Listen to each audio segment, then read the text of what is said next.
Ryan with Miss.Geek here, and today we're looking at the QCX Mini tip number 7. That is going to be the first power up, and actually this is going to be 6.5.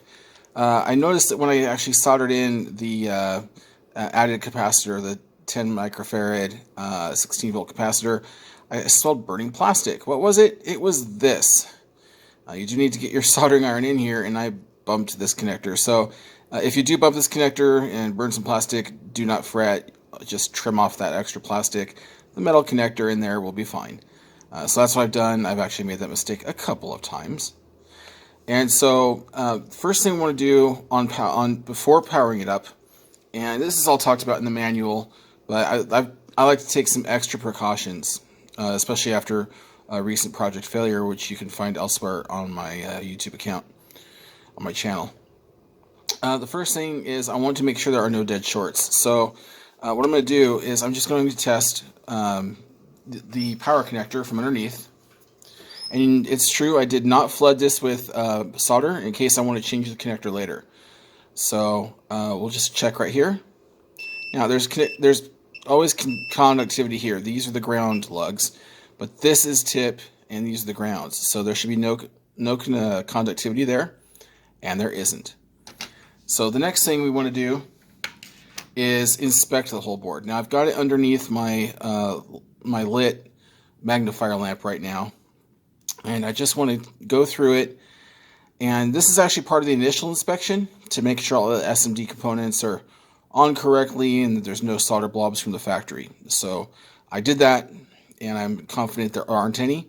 But I'm also going to check the board itself after all of the work I've done to it, and make sure there aren't any solder bridges on the audio jack connectors here, on the PA over here, the low pass filters, and all the other general parts here. And so I'm going to pause while I do that, and we'll come back into the first power up.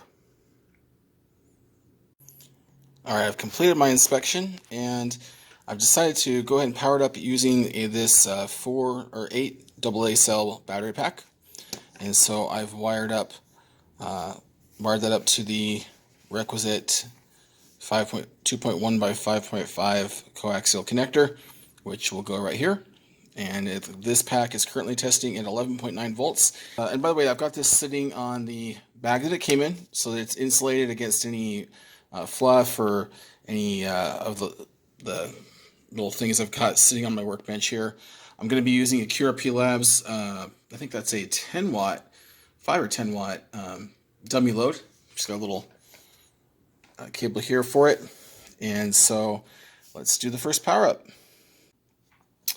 Alright, so the moment of truth has arrived. We've got the QCX Mini 20 meter reassembled. So I've got my power supply here. I've done my due diligence. Like you, I'm always a little bit apprehensive doing a first power up. But here it goes.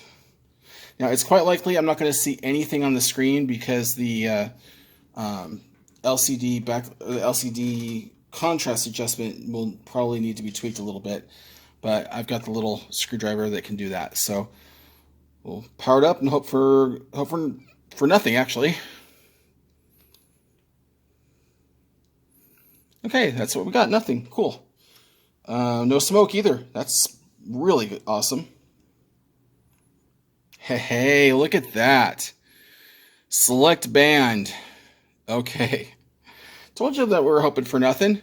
All right, so now we go through the alignment procedure, and I'll come back to you when we have more.